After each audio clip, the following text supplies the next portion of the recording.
You're useless. You can't even handle the chores or take care of the kids, let alone pay the AL money. Kyle finally showed up at the hospital 3 weeks after my car accident, saying these mean things without caring about me lying there in the hospital bed. At first, I hoped Kyle came because he cared about me, but I was disappointed. I sighed deeply.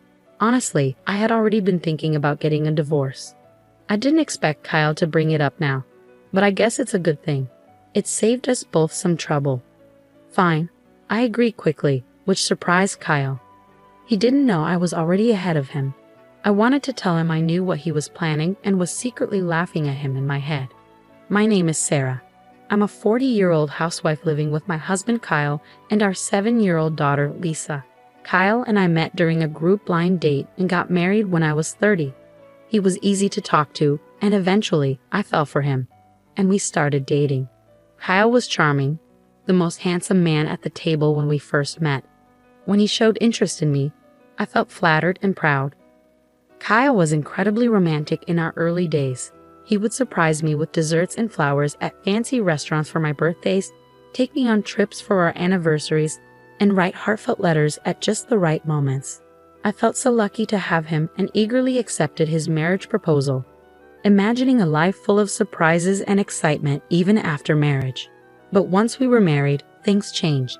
Hey Sarah, my dinner isn't ready yet. I've been working all day, and you can't even have dinner prepared when I get back.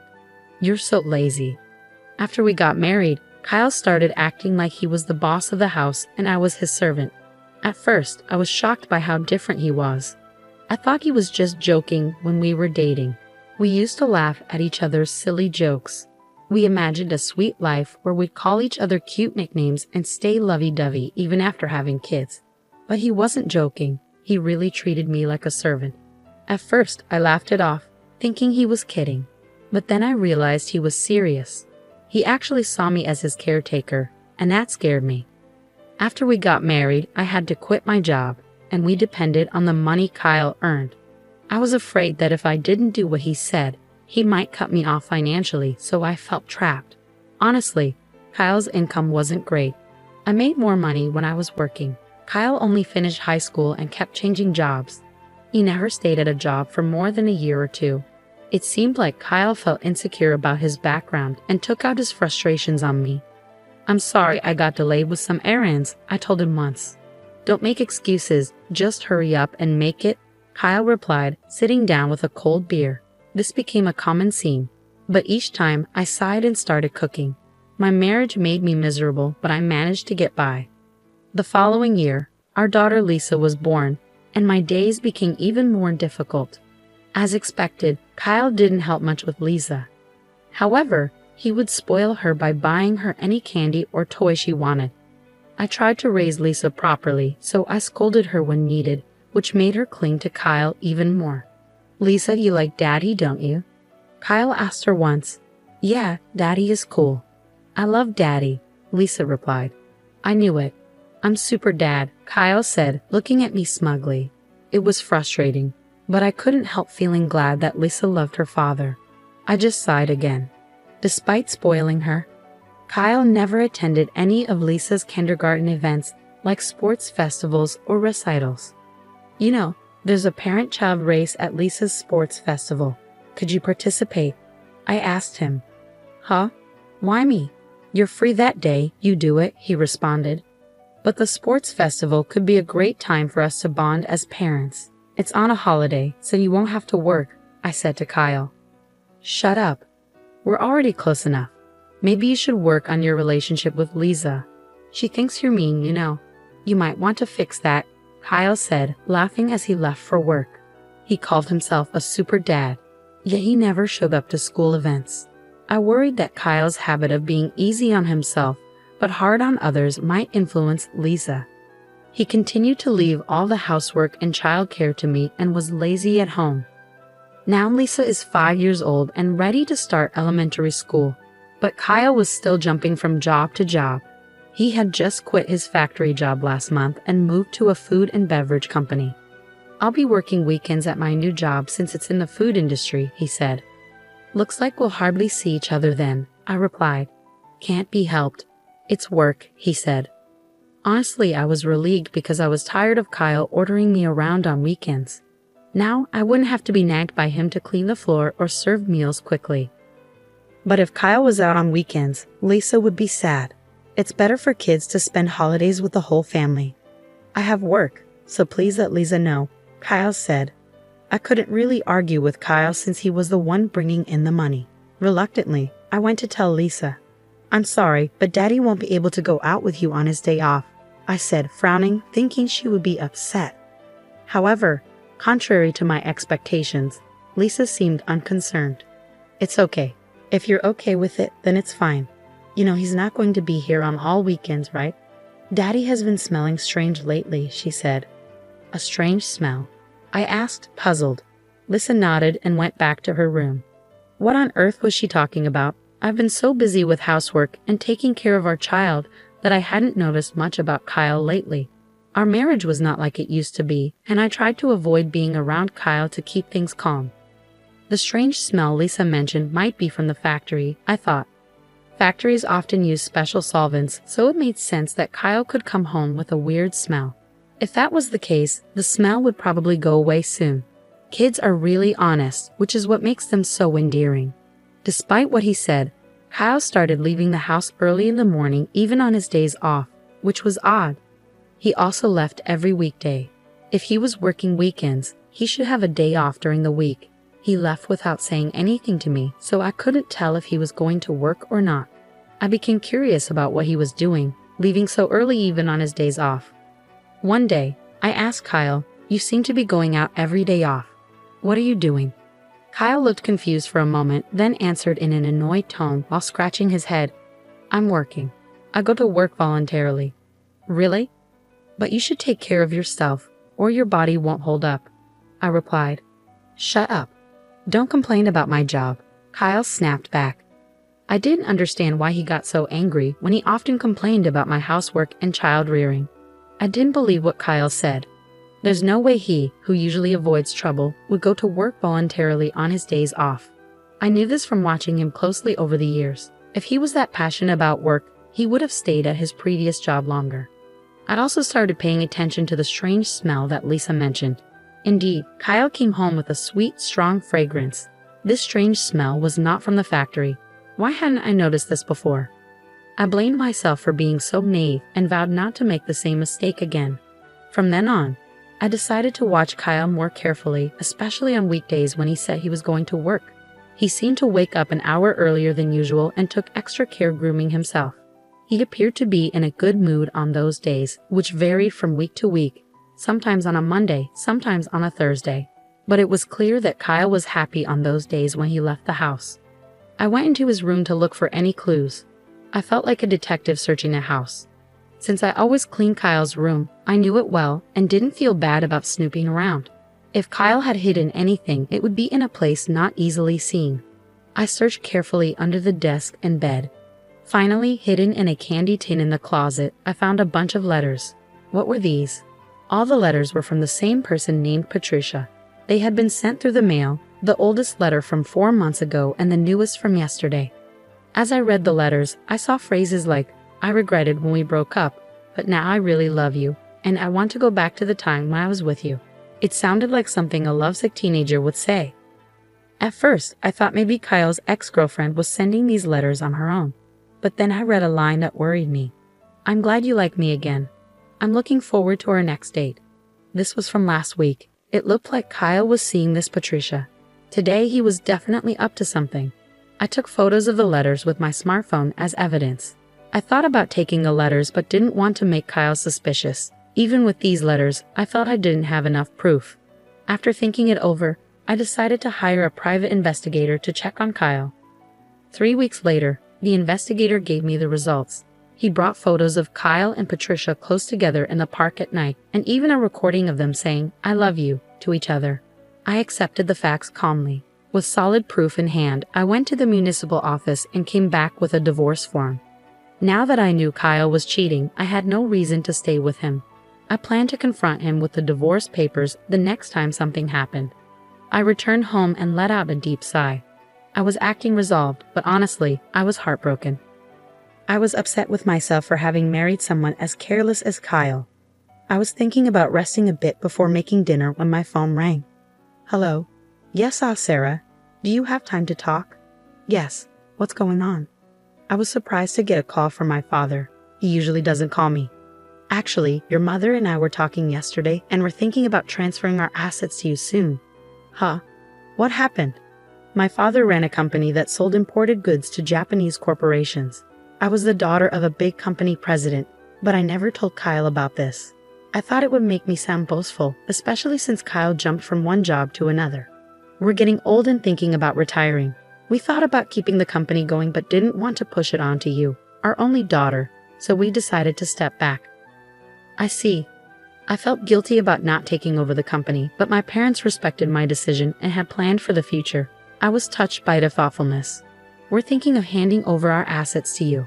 Our total wealth is $17 million, but we're fine with just $3 million. We decided to give you the remaining $15 million. What? $15 million? I was shocked. That was more money than I could ever imagine earning in my lifetime. Yes, there will probably be inheritance tax, but you'll still have plenty left. You won't have to worry about living expenses for the rest of your life, Dad said. Thank you. I expressed my deepest gratitude to my father and mother and hung up. Soon $15 million would be coming my way. With that money, I wouldn't have any worries, even if I divorced Kyle. No offense to him, but he probably couldn't earn that much. I felt relieved and was in a daze for a while. I glanced at the clock. It was 6:00 p.m. I realized I needed to make dinner and checked the fridge, but there were no groceries left. I got ready to go shopping at the supermarket.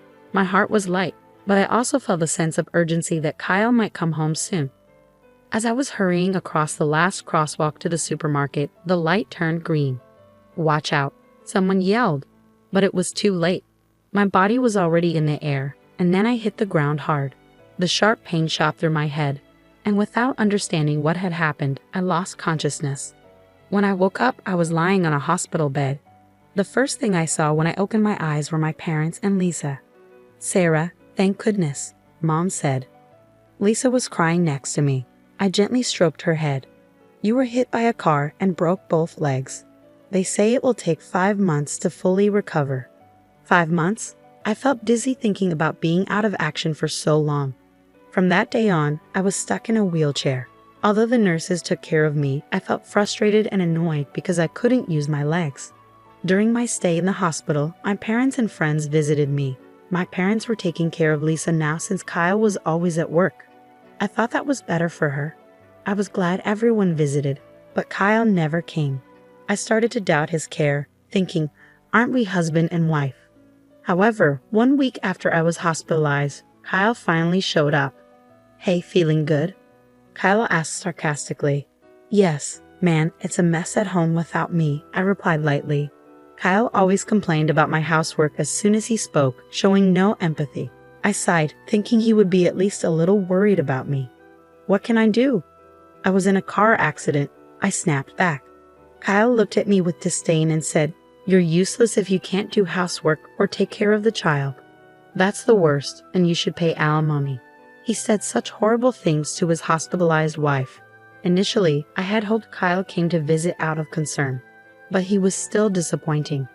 I sighed deeply. Honestly, I had been thinking about getting a divorce myself. I hadn't expected Kyle to bring it up today, but it saved me the trouble of arguing. Sure, I said, and Kyle looked surprised when I agreed. Unfortunately, I know what you're up to, I wanted to say, laughing inside. Here's a divorce notice. I took out a filled-in divorce form from a bag my mother had brought and held it in front of Kyle's face. You already had this. Kyle was briefly confused, his eyes wide, but then he took the divorce notice from me and filled in his name and address right there. I felt relieved, knowing I wouldn't have to see Kyle's face ever again. I wanted to tell him the feeling was mutual, but I just watched him leave silently. Probably Kyle would remarry Patricia after the divorce. I didn't know what kind of woman Patricia was, but it was sad to think she was going to marry someone as controlling and unpleasant as Kyle. I felt a bit guilty about Lisa, but deciding to leave was something I had thought about for a long time. I promised myself I would take good care of Lisa. A month after Kyle left, My life was peaceful. The time without my husband nagging me felt like heaven. I was released from a hospital and started physical therapy. I decided to stay at my parents' house until my leg healed. My parents were angry at Kyle when they learned about the divorce, but they stopped pressing the issue when I told them I wanted to forget about him. Lisa didn't seem lonely even without her father around and was happily going to elementary school. In the end, Lisa also noticed Kyle's domineering behavior and probably didn't see him as a father anymore.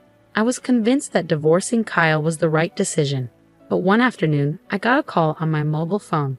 I ignored it when I saw Kyle's name, but the phone kept ringing nonstop. Eventually, I answered the call. "Hey Sarah, when are you coming back?"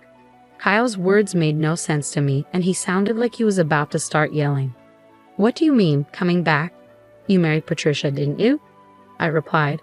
When I mentioned Patricia's name, Kyle sounded surprised and exclaimed, "How do you know that? Did you think I didn't know you cheated? That's why I asked for alimony." "Yes, that's right, but alimony and child support? I can't pay that." "Why do I have to pay alimony anyway? You, who never did the housework, should be the one to pay," Kyle argued. I was shocked to hear Kyle's argument. I had asked for alimony and child support through a lawyer, but he hadn't paid yet. I knew Kyle didn't have a lot of money, but he should find a way to pay. Yet here he was, saying something ridiculous like I should be the one to pay alimony. "I noticed your affair and gathered evidence.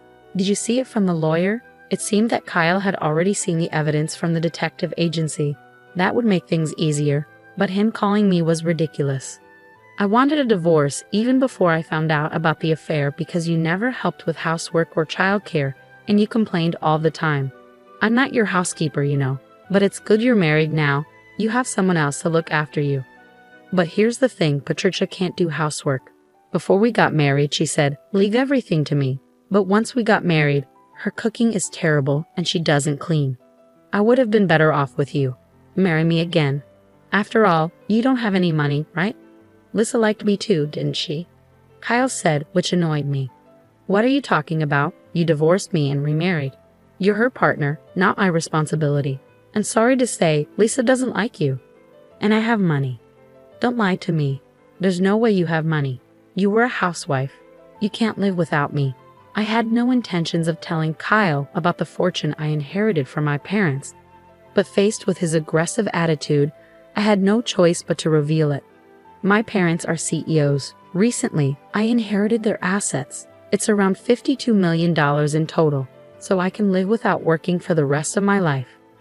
I could almost visualize Kyle gaping on the other end of the phone as he heard about this fortune. "You're lying. There's no way you have such a huge amount of money." "It's true. If you want, I can have my parents tell you." With that, Kyle finally seemed to believe my words and fell silent. Then he suddenly yelled, "If it's true, why didn't you tell me?" "Well, I wanted to tell you, but I knew about your affair and I thought the worst of you, so I thought it didn't matter." At that point, I hadn't yet inherited the assets and there was no issue of property distribution. Kyle bit his lip in frustration. He probably never imagined I had such assets. He must be regretting that he divorced me. But I didn't want to suffer his terrible behavior anymore. "Can I hang up now? Please pay the alimony properly, reflect on your actions, and never call me again. Goodbye." With that, I hung up the phone. I immediately blocked Kyle's number so he couldn't call anymore. "Mom, who were you talking to?" Lisa walked into the room and asked curiously. "Just a friend," I replied. "But Lisa, do you want to go to the amusement park this weekend?" "Yes," Lisa smiled happily. Seeing her smile reminded me that her happiness was all that mattered to me. A few days later, I heard that Kyle had broken up with his new wife, Patricia. They argued because she wouldn't do housework, and Patricia ended up leaving him. Kyle, having been divorced twice in a short time, would probably find it hard to get married again. I hoped he would stay single for a while to prevent more people from getting hurt. After the divorce, Kyle lost his motivation and quit his job at the restaurant. He would probably find another job, but it might take him some time to get his life back on track. I felt a bit sorry for him, but his problems were his own doing. I blocked his calls so he couldn't ask me for money, and I avoided places where we used to go together. In my life, Kyle had virtually disappeared. Eventually, Kyle paid the alimony but ended up in debt. I don't know how he'll manage, but I hope he learns from his mistakes. I'm still living comfortably at my parents' house. They told us we could stay as long as we like. After my legs fully healed, I started part-time work at a local flower shop. Even though I don't need to work, I find it better to be active and leave the house. I work hard on weekdays and spend weekends having fun with Lisa and my parents.